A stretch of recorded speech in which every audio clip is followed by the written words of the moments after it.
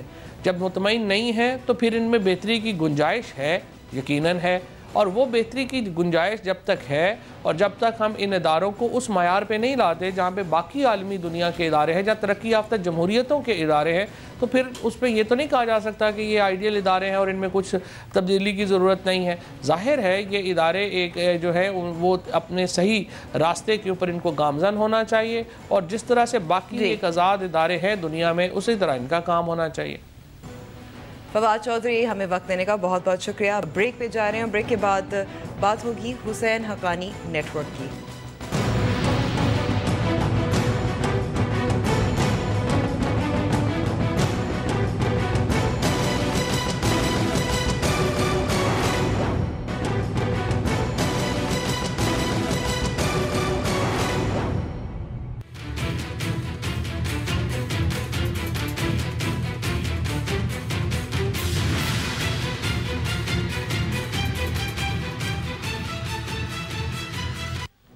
Welcome back to the شو. امریکہ میں پاکستان کے سابق سفیر حسین حقانی صاحب کے واشنگٹن پوسٹ کے مضمون نے میڈیا کا مرکز بنا رہا. بہت بات ہوئی, پارلیمانی کمیشن بننے کی بھی بات ہوئی, اور حسین حقانی صاحب نے خود کہا کہ وہ پیش ہونے کو تیار بھی ہیں. لیکن ایسا لگتا ہے کہ جو مضمون تھا اس کی وجہ سے ایک دکھتی رگ انہوں نے چھیڑ دیا تھا. اسی پہ حسین حقانی صاحب ہمارے ساتھ موجود ہیں بات کرنے کے لیے. حسین صاحب بہت بہت شکریہ ہمیں وقت دینے کا. حسین صاحب, سب سے پہلے تو جب بھی کسی سے بات کریں, کسی سیاسی جماعت سے کریں, ایسا لگتا ہے کہ آپ ایک ناپسندیدہ شخصیت ہیں. لوگ آپ کو اپرچونسٹ بھی کہتے ہیں. Why do they dislike you so much? میرا یہ خیال ہے کہ یہ ان سے پوچھنا چاہیے جو ڈس لائک کرتے ہیں. مختلف قسم کے لوگ ہیں, کچھ کو میرے خیالات نہیں پسند, کچھ کو شاید میری شخصیت نہ پسند ہو. پھر ہماری صحافتی برادری کے بھی بعض ایسے لوگ ہیں کہ جن کو دیکھ کر ہمیشہ قرآن شریف کی وہ دعا پڑھنے کی آیت پڑھنے کی ضرورت پڑ جاتی ہے کہ من شر حاسد اذا حسد. تو لوگ لگے رہتے ہیں, مگر اللہ کا شکر ہے کہ میں نے جو تحقیقی کام کیا ہے, کتابیں لکھی ہیں, وہ کتابیں دنیا کی بہت سی یونیورسٹیوں میں پڑھائی جاتی ہیں, اور جو بات میں کہتا ہوں اس بات کا کوئی جواب نہیں دیتا. میری ایسی تیسی پھیرنے سے حقائق تو تبدیل ہونے سے رہے.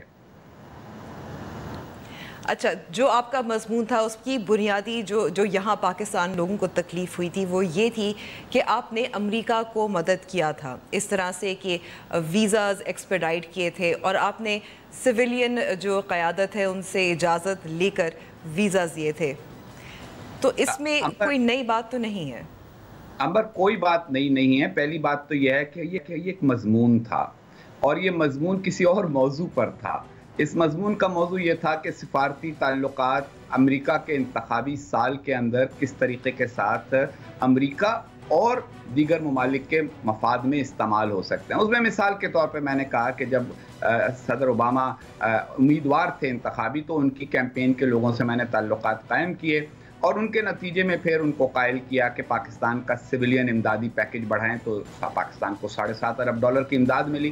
اور اگر کوئی یہ جاننا چاہتا ہے کہ امریکہ کو کیا فائدہ ہوا اور یہ آپ کے ذہن میں رہے کہ مضمون امریکی اخبار میں چھپ رہا ہے, تو میں نے کہا امریکہ کو کیا فائدہ ہوا. امریکہ کو یہ فائدہ ہوا کہ امریکہ نے اس پورے امدادی پیکج کے تناظر میں اسامہ بن لادن کو ڈھونڈ نکالا. میں نے کہیں اسپیسیفکلی یہ نہیں کہا کہ ہم نے جان بوجھ کر ویزے دیے یہ جانتے ہوئے کہ وہ اسامہ بن لادن کو ڈھونڈ لیں گے. اگر مجھے اسامہ بن لادن کا ٹھکانہ پتہ ہوتا اور پتہ ہوتا کہ امریکن اس کو ڈھونڈ رہے ہیں تو میں شاید ان سے کہتا کہ وہ جو انہوں نے اس کے لیے ریوارڈ رکھا ہوا ہے, جس طرح جنرل مشرف نے اپنے دور میں اپنی کتاب میں لکھا کہ بہت سارے ریوارڈ لیے گئے, ہم بھی ریوارڈ لے لیتے. یہ تو تشریحات ہو رہی ہیں.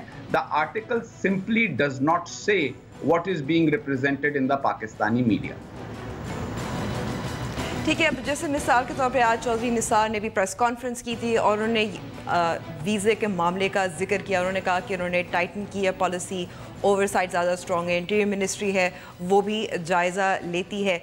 لیکن جو ایک دلچسپ بات آپ کے مضمون میں تھی وہ یہ تھی کہ سویلین قیادت سے اجازت لی گئی تھی, جس میں ظاہر ہے اس وقت کے وزیر اعظم یوسف رضا گیلانی شامل ہیں, صدر آصف علی زرداری بھی شامل ہیں. تو کوشش یہ تھی کہ سویلینز کو خارجہ پالیسی میں زیادہ برتری حاصل ہو. آپ کو لگتا ہے کہ ان کوششوں سے یہ کوششیں اب بیک فائر ہو گئی ہیں آپ کی کوششوں کی وجہ سے یا مضمون کی وجہ سے؟ دیکھیے, میری کتاب ہے Pakistan between mosque and military. اس میں نے یہ استدلال دیا ہے کہ پاکستان کی تاریخ کا اگر مطالعہ کیا جائے تو پاکستان میں ہمیشہ عسکری بالادستی سے پاکستان کو نقصان ہوا ہے, اندرونی طور پر بھی بیرونی طور پر بھی. بڑا بیر میں امریکہ کو بیس دی گئی, خفیہ طور پر دی گئی, وہاں سے طیارہ اڑا, وہ روس میں گرا لیا گیا, روس نے اس پر پاکستان کو دھمکیاں دیں. یہ کام حسین حقانی نے تو نہیں کیا تھا, میں تو اس وقت عمر میں صرف 4 سال کا تھا. اس کے بعد پھر جنرل یحییٰ کے زمانے میں خوش فہمیاں رہیں کہ امریکی آئیں گے اور مشرقی پاکستان میں ہمیں بچا لیں گے. وہ خوش فہمیاں بھی غلط ثابت ہوئیں. پھر تیسری بار جنرل مشرف صاحب نے بیسز دی, شمسی بیس دی اور جیکب آباد بیس دی. وہاں طیارے بھر بھر کے امریکن آتے تھے اور وہ وہاں پہ کوئی امیگریشن کا کاؤنٹر نہیں تھا کہ ان کے ویزے چیک ہوتے تھے کہ اتنے سارے امریکی آتے ہیں. اب امریکہ سے ہمیں طے کرنا ہے کہ اچھے تعلقات قائم کریں یا نہ کریں. اگر امریکہ سے اچھے تعلقات ہوں گے, جو میرا مشن تھا, جو مجھے ذمہ داری دی گئی تھی, تو امریکہ سے اچھے تعلقات ہوں گے تو اس میں تو جس سے اچھے تعلقات ہوں اس کو آپ کو آنے کی اجازت بھی دینی ہوگی. اب اگر پاکستان میں آ کر امریکن کوئی ایسا کام کریں جو پاکستان نہیں چاہتا, اچھا پہلا میرا سوال یہ کہ اگر وہ اسامہ بن لادن کو ڈھونڈ رہے تھے تو وہ تو کوئی غلط کام تھا نہیں, وہ تو ہمیں اس میں مدد کرنی چاہیے تھی. ہمیں اعتراض یہ ہے کہ انہوں نے ہمیں بتائے بغیر کیوں کر لیا. اس پر میرا کہنا یہ ہے کہ یہ جو پاکستان آتے ہیں ان کا پیچھا کرنا, ان کو چیک کرنا, یہ تو پاکستان کی انٹیلیجنس ایجنسیوں کا کام ہے. اور ماشاءاللہ اتنی ساری انٹیلیجنس ایجنسیاں ہیں, ہر طرف پھیلی ہوئی ہیں. پھر ہماری پولیس فورسز کا کام ہے. یہ تو ایمبیسڈر کا یا پرائم منسٹر کا یا پریزیڈنٹ کا کام نہیں ہے. اس کو بہانہ بنا کر سویلین بالادستی خارجہ پالیسی کے معاملات میں ختم کر دی جائے, یہ در حقیقت پاکستان کے سانحات میں سے ایک ہے. ٹھیک ہے. اچھا, اگر آگے بڑھیں, پیپلز پارٹی آپ کی پارٹی جو تھی آپ سے لا تعلقی کا اظہار کر دیا ہے. پارلیمانی کمیٹی جو ہے وہ انہوں نے تعاون کہیں گے, تعاون کریں گے. تو آپ کو لگتا ہے جو آپ کو اس وقت تحفظ حاصل تھا جب آپ سفیر تھے اور اس کے بعد جب میمو گیٹ اسکینڈل تھا, اب وہ ختم ہو گیا ہے, یہ کیا ہوا؟ نہیں, دیکھیں نا, مجھے تو تحفظ کی کوئی ضرورت صرف اس بات کے لیے تھی کہ کوئی مجھے آ کے گولی نہ مار دے. کیونکہ جس آدمی کے بارے میں ہر ٹیلی ویژن چینل کے اوپر کہا جا رہا ہو غدار غدار, کوئی پتہ نہیں کہ کوئی من چلا کہ لو جی میں اس غدار کا کام تمام کر دیتا ہوں. ورنہ حقیقت یہ کہ قانونی طور پر تو مجھے کسی تحفظ کی ضرورت نہیں تھی. میمو گیٹ کے اندر بھی میرے خلاف نہ کوئی ایف آئی آر ہوئی, نہ کوئی قانونی کام ہوا. ایک کمیشن بنایا گیا, کمیشن نے ایک رپورٹ دے دی, سپریم کورٹ نے رپورٹ سائٹ پر رکھ دی. تو اس لیے مجھے تو کسی تحقیق سے کوئی فرق نہیں پڑتا. اور جہاں تک ہے معاملہ پاکستان پیپلز پارٹی کا، تو دیکھیں میں نے پیپلز پارٹی کے ساتھ 1993 سے لے کر اب تک وفا کی ہے. میمو گیٹ کے زمانے میں بھی مجھے کہا جا رہا تھا کہ آپ جھوٹ بول دیں اور کہہ دیں جی یہ زرداری صاحب پر ملبہ ڈال دیں یا گیلانی صاحب پر. میں نے تو نہیں ڈالا اور اب بھی نہیں ڈالوں گا، جھوٹ کیوں بولوں. لیکن ایک سیاسی فضا کے اندر ہر ایک کو یہ ہوتا ہے کہ اس پر جب دباؤ ہوتا ہے تو اپنے دباؤ کو ریلیو کرنے کے لیے کسی اور کے بارے میں کچھ کہہ دیتا ہے. I don't really mind it. اور پیپلز پارٹی کے لوگوں کے لیے، کیونکہ انہوں کی طویل جہد ہے جمہوریت کے لیے، شہید محترمہ بے نظیر بھٹو نے مجھے اپنی آخری کتاب میں اپنا وفادار ساتھی بھی لکھا ہے، تو مجھے اس پر فخر بھی ہے. لیکن I am not in practical politics any more. تو جب میں پاکستان میں عملی سیاست نہیں کر رہا تو میرے دوست کیا کہتے ہیں کیا نہیں کہتے اس سے مجھے زیادہ فرق نہیں پڑتا. آپ نے نوٹ کیا ہوگا کہ میں آپ کے ٹیلی ویژن پروگرامز میں بھی زیادہ نہیں آتا.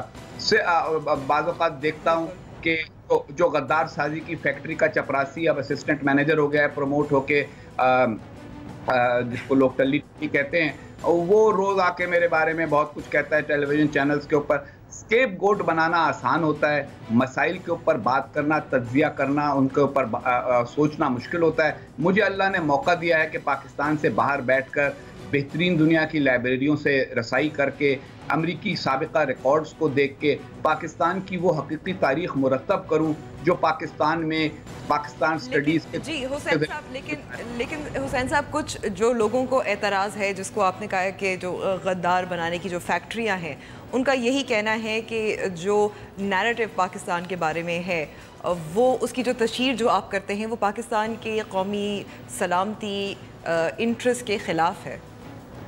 دیکھیے، نیریٹو اگر آپ ایک جھوٹ پر مبنی بنائیں اور اپنے بچوں کو یہ پڑھائیں کہ ہم نے ہر جنگ جیتی ہے اور ہماری کوئی خامی، ہماری کوئی کمزوری نہیں ہے، ہمارے ہاں جو بھی خامیاں اور کمزوریاں ہیں وہ ساری کی ساری کسی اور کی سازشوں کی وجہ سے ہیں.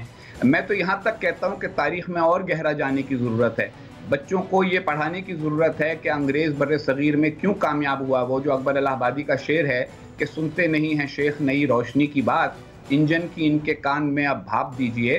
انگریز کے پاس کوئی اور چیز بھی تھی علاوہ سازشوں کے جس کی وجہ سے اس نے بر صغیر پر حکومت قائم کی. لیکن ہم اپنے لیے ہم نے آسان نسخہ بنایا ہوا ہے. بس جی انگریز اس لیے آ گیا کہ میر صادق نے اور میر جعفر نے غداری کر دی.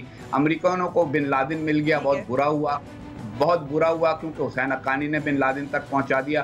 جو حقیقی بات ہے کہ ہم دنیا کی 6ٹھی سب سے بڑی فوج ہونے کے باوجود تعلیم میں دنیا کے پسماندہ ترین ممالک کے ساتھ ہیں. ہماری آدھی آبادی اسکول نہیں جاتی بچوں کی جن کو اسکول جانا چاہیے.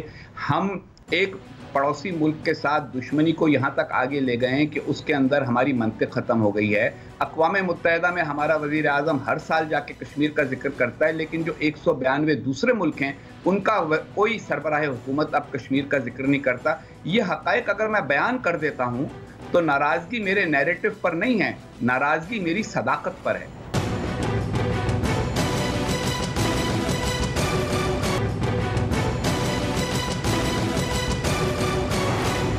واپس تھوڑا سا پیپلز پارٹی پہ جاتے ہیں. اب خورشید شاہ، یوسف رضا گیلانی یہ سب بات کر چکے ہیں، آپ پہ بات کر چکے ہیں، لیکن آصف علی زرداری صاحب خاموش رہے ہیں. دیکھیں، آصف زرداری صاحب جو ہیں وہ اسٹیٹسمین ہیں، پیپلز پارٹی کے غیر متنازع سربراہ ہیں، اور باقی دوستوں نے بھی جو بات کی ہے اس پر پریشان ہونے کی ضرورت نہیں. ہم سارے آپس میں دوست ہیں بھائی. ہم نے سب نے کبھی کسی نے جیل ایک ہی زمانے میں بھگتی ہے، کبھی کسی نے مار ایک ہی زمانے میں کھائی ہے. میں 93 سے پاکستان پیپلز پارٹی کے ساتھ رہا ہوں.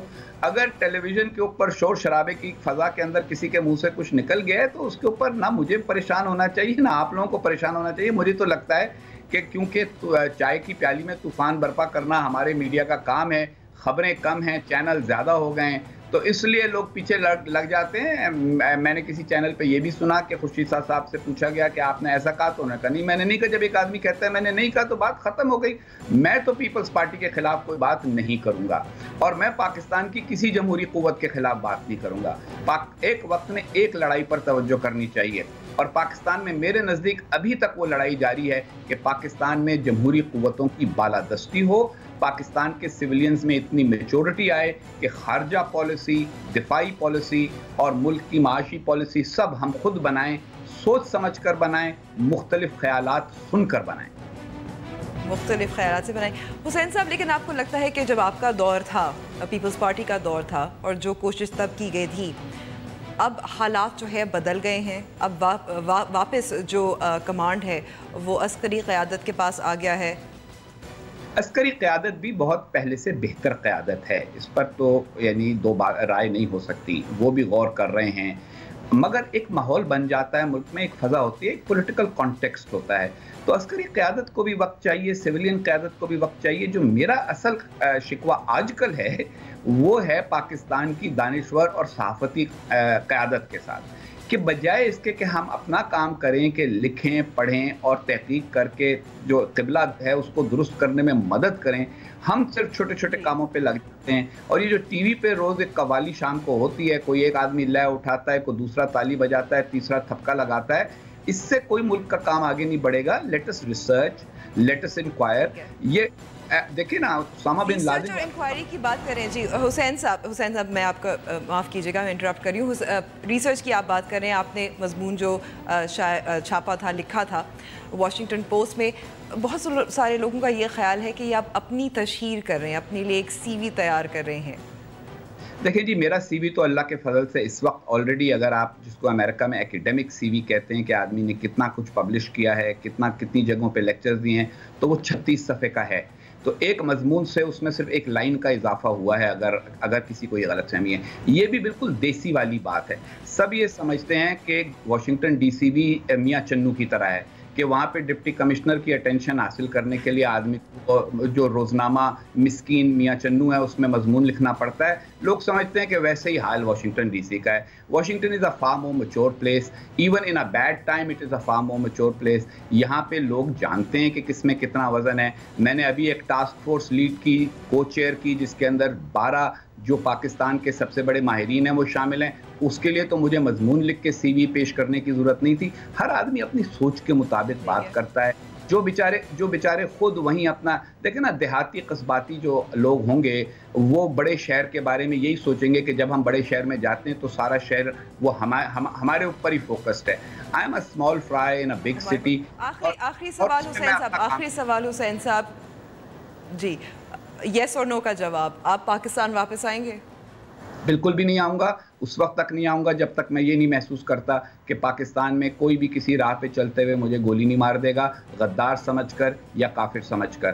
پاکستان سے میرا دلی تعلق ہے، آؤں گا اس وقت آؤں گا جب مجھے یہ محسوس ہوگا کہ مجھے تحفظ حاصل ہے۔ غلام مصطفیٰ کھر صاحب نے ایک دفعہ اکانومسٹ میں ضیاء الحق کے دور میں مضمون لکھا تھا کہ میں بھارتی ٹینکوں پر پاکستان واپس آؤں گا۔ وہ ماشاءاللہ پنجاب کے بہت بڑے سیاستدان تھے۔